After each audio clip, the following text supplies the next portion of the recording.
need to get the best and the finest, and if we don't, we'll be in trouble for a long period of time. The national security advisor is the first to go, less than a month on the job. Flynn made it clear he was leaving because he had misled Vice President Pence and other senior officials about his conversations with the Russian ambassador. The director of the FBI, James Comey, fired. Learning of it on television, he thought it was a prank. He wasn't doing a good job, very simply. He was not doing a good job. Outgoing Press Secretary Sean Spicer told Sean Hannity Trump didn't want him to quit. He wanted to bring some new folks in to help rev up the communications operation. And after reflection, my decision was to recommend to the president that I give Anthony and Sarah a clean slate to start from. The scapegoat this week, outgoing Chief of Staff Reince Priebus. Although it's always a little mixed when things like this happen, I generally feel pretty good.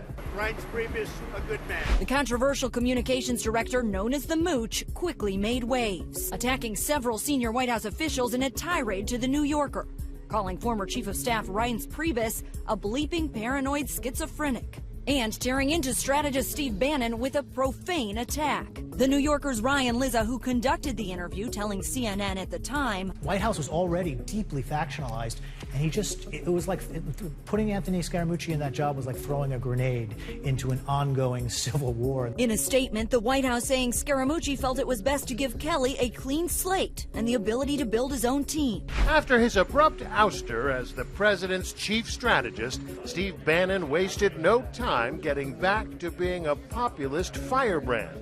I feel jacked up, he told the Weekly Standard. Now I'm free.